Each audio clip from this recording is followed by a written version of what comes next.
तो आज बात करते हैं हेनरी लुई विवियन डेरोजियो की।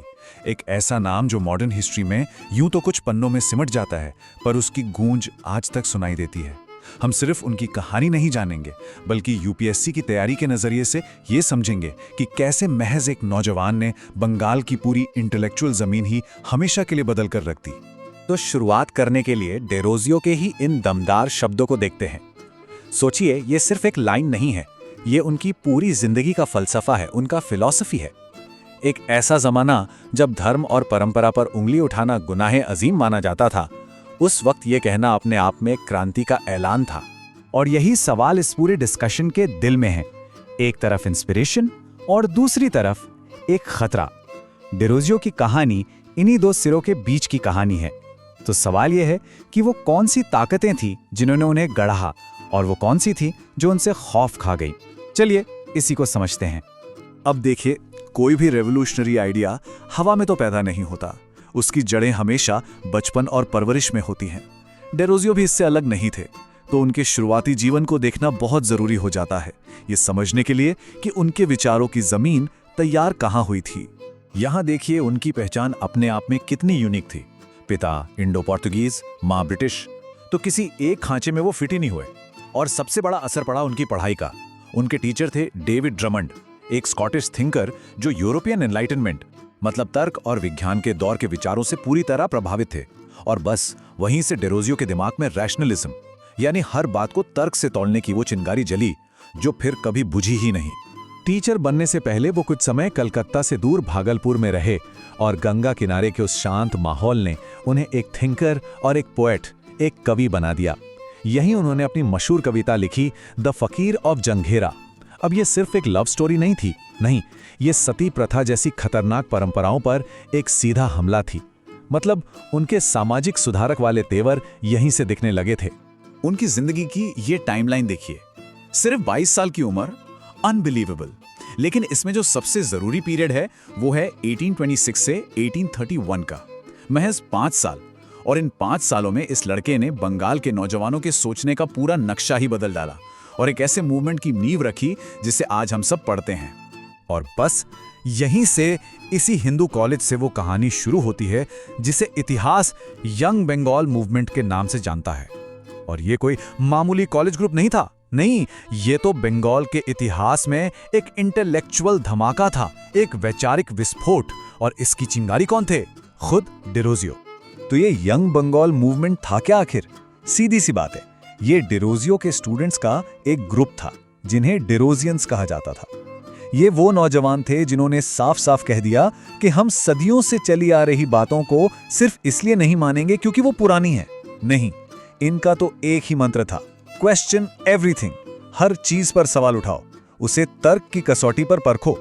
डेरोजियो का पढ़ाने का जो तरीका था ना, वो अपने आप में ही एक क्रांति था। सोचिए, वो क्लास में आकर जवाब नहीं रटाते थे, वो सिखाते थे कि सही सवाल कैसे पूछा जाए। उन्होंने अपने स्टूडेंट्स को फ्रेंच रेवोल्यूशन के आइडियाज से मिलाया, लिबर्टी, इक्वालिटी, फ्रेटर्निटी।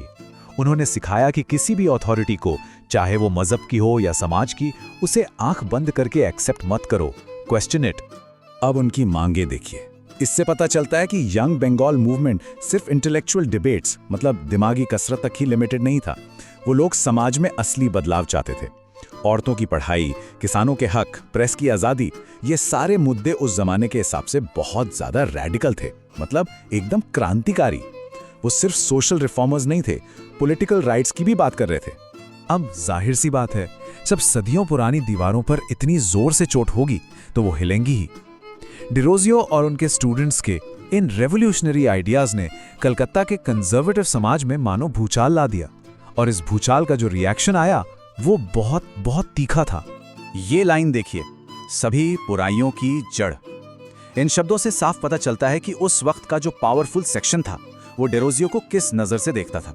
उनके लिए डेरोजियो एक टीचर नहीं, बल्कि एक ऐसा खतरा थे जो उनकी सत्ता, उनकी परंपरा, उनके पूरे सोशल स्ट्रक्चर को तबाह कर सकता था। और ये मामला सिर्फ इल्जाम और सफाई का नहीं था, ये असल में दो अलग अलग दुनियाओं की टक्कर थी। एक तरफ थी परंपरा और ब्लाइंड फेथ की दुनिया, और दूसरी तरफ थी लॉजिक और फ्री थॉट की दुनिया। कॉलेज मैनेजमेंट जिसे धर्म का अपमान कह रहा था, डेरोजियो उसे अंधविश्वास का विरोध कह रहे थे। सारा का सारा कॉन्फ्लिक्ट बस यहीं पर था। तो हुआ ये कि अप्रैल 1831 में टेरोजियो को हिंदू कॉलेज से इस्तीफा देने के लिए मजबूर किया गया और उसी साल दिसंबर में सिर्फ 22 साल की उम्र में हैजे से उनकी मौत हो गई। टेरोजियो तो चले गए, पर सवाल यह है कि वो जो चिंगारी उन्होंने जलाई थी, क्या वो बुझ गई या वो एक ऐसी आग बन गई जिसने आने वाली पीढ़ियों के लिए रास्ता रोशन किया। अब देखिए, यूपीएससी मेंस के आंसर में एक बैलेंस्ड व्यू देना बहुत जरूरी होता है। तो यहां समझते हैं, यंग बंगाल की सबसे बड़ी कामयाबी क्या थी? उसने बंगाल की सोच में रैशनलिज्म मतलब तर्कवाद का बीज बो दिया। लेकिन इसकी सबसे बड़ी कमी ये थी कि ये आंदोलन कभी आम जनता से कनेक्ट ही नहीं कर पाया। किसानों से, मजदूरों से उनका कोई लेना देना नहीं था। ये एक शहरी पढ़े लिखे एलीट क्लास का मूवमेंट बनकर रह गया। तो चलिए अब इस पूरे डिस्कशन को समेटते हैं और स्पेसिफिकली यूपीएससी मेंस के पर्सपेक्टिव से देखते हैं कि सबसे जरूरी टेकअवेज क्या हैं, वो कौन से पॉइंट्स हैं जिन्हें एक अच्छे आंसर में इस्तेमाल किया जा सकता है। इसको हम 3 मेन पॉइंट्स में ब्रेक डाउन करते हैं। ये 3 पॉइंट्स टेरोजियो और यंग बंगाल मूवमेंट पर किसी भी सवाल का बेस बन सकते हैं। तो निचोड़ क्या है? पहला पॉइंट, टेरोजियो और young Bengal movement Bengal renaissance के मतलब बंगाल नवजागरण के पायोनियर्स थे, सबसे पहली चिंगारी थे। दूसरा पॉइंट, उनकी लेगेसी मिक्स्ड है।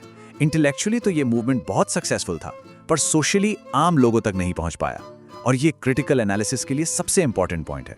और तीसरा, उनका असर उनकी मौत के बाद भी बहुत दूर तक गया। ईश्वर चंद्र विद्यासागर से लेकर सुरेंद्रनाथ बनर्जी तक बहुत से लोगों ने उनसे प्रेरणा ली।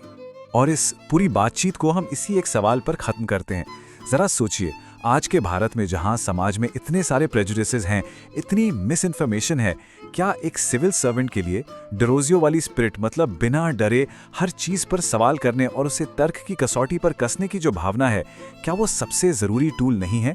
इस पर विचार जरूर कीजिएगा।